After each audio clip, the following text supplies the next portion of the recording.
There is a lot of talk lately of getting back to normal, but what about that lingering stress that the pandemic caused at school and at home?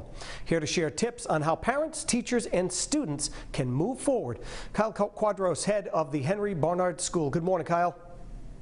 Good morning. How are you? Good. Thanks so much for being with us today. First thing, how were the teachers and students adjusting to everything that they had to go through? I think that's a great question. I think so many people are in such a rush to get back to what we believe was normal without any reflection or consideration as to whether or not that normal was healthy. And I think right now what many students and staff members are experiencing is that the primary purpose of education is not actually just the transmission of knowledge and facts, but it's to support in the development of healthy brains. And it's through that true human connection that we can support in the development of healthy brains.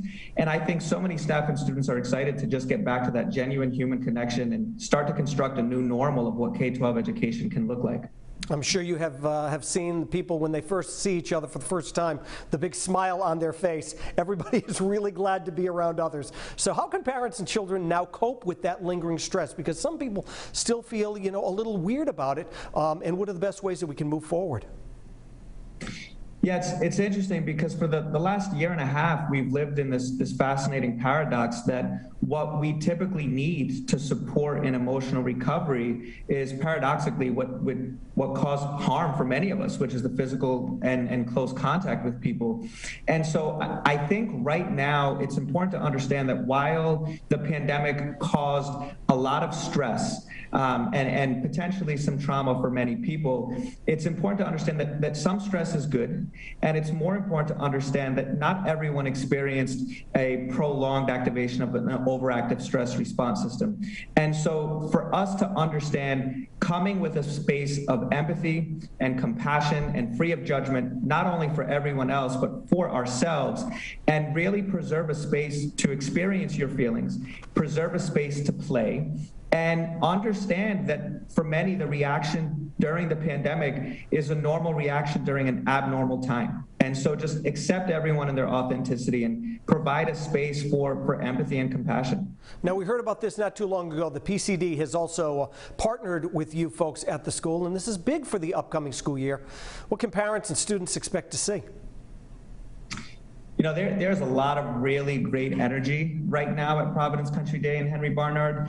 And I think that there are so many passionate, knowledgeable, and committed people to really that construction of what a new K-12 normal can look like.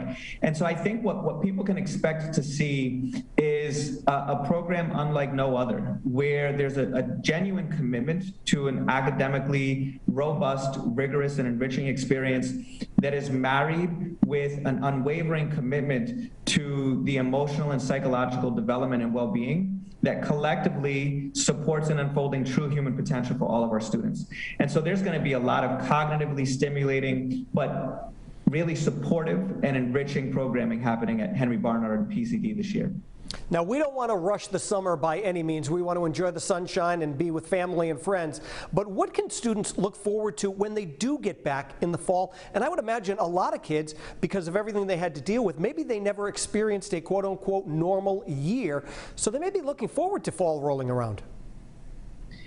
Yeah, I think that what everyone can look forward to is, again, just a really powerful and strong human connection.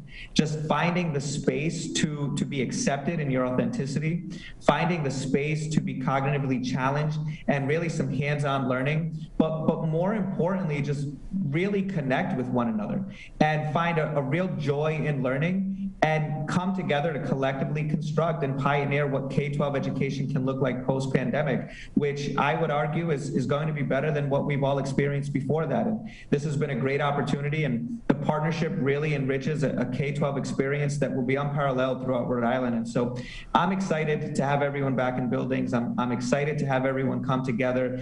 And Barnard is currently still accepting applications, and we want you to be a part of that journey. Parents need to be the shareholder of their child's education and come to the table with us and construct what is going to be a really magical and special place. Absolutely, and they may need their folks and all of you folks there at the school now more than ever when they do get back. But we're not going to rush the summer by any means. We're going to enjoy the sunshine. Let's enjoy the sunshine and enjoy the opportunity to play outside because we've missed that. So enjoy that. All right, thanks so much for being with us. All important tips as we start to move back to our normal routines.